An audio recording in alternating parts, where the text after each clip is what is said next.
Hello, ladies and gentlemen. It's a pleasure for me to be the speaker at this time. As far as I'm the Deputy CEO for the IRC, International Integrated Reporting Council, and I was very pleased this morning because the Council make the final approval to the framework which will be available for the global companies across the globe with an effect, operational effect, as of January 1st, 2014. So it will be seen in the business community and the investors community as a sort of revolution, if I can use the words used yesterday night during a reception by the Lord Mayor of the city. She used herself the wording revolution. So I have now the pleasure to give you some perspective about what could be the integrated reporting journey within the public sector. So let me start to say that in comparison with what I heard in the previous roundtable, the key element in order to implement a new communication concern is the stability concept. The stability concept has been used by during the previous roundtable in order to explain that in the public sectors there is a tremendous need in order to have a reliable and robust financial reporting process. That means financial and accounting robust principles, but also skills beyond and capacity in order to make the information reliable once again. So in addition to that, and as far as the integrated reporting concept should be discussed, the key element for us is the transparency concept. The transparency concept means that at the stage where we are, in other words, in the information age where we are, we need to be fully transparent on everything a decision maker do. That means, in other words, to take into account all the expectations from the stakeholders, and as mentioned before, in the public sector, there is even more stakeholders than in the private sectors. And we have to take into account, as said before, and to be accountable of what we do. Okay? It is a concept of transparency in both sides. Take into account and giving account of what we do. Okay? It is the first characteristic of the integrated report. The demand for more disclosure is increasing across the globe. The second comment, I would say, is if we want to be useful when you communicate something, you have to be concise. If you listen to the lot of information produced either by the private sector or the public sector, there are too many information. The volume of information is high, and also the complexity of reading is high.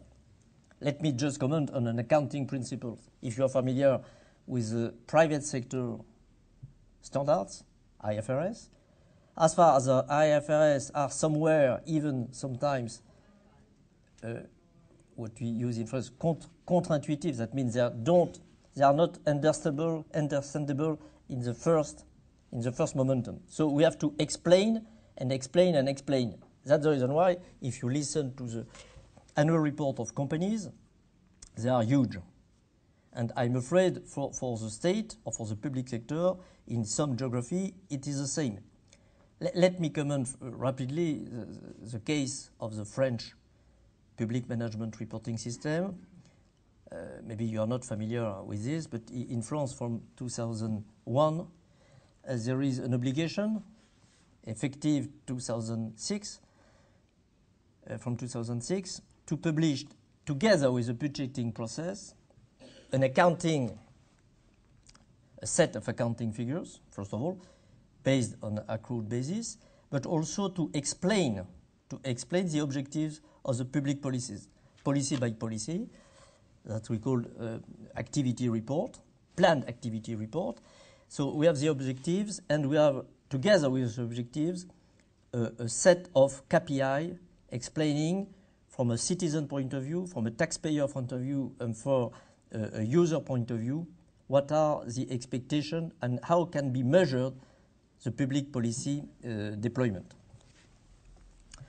That means that at the end of the day, when you listen to the budget process in France, you have a lot of information regarding financial reporting and a lot of information regarding the budgeting and beyond the budgeting, what is the strategy of the government.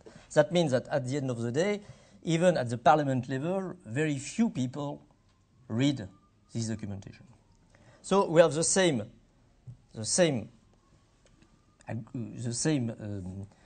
findings in the public sectors and in the private sector.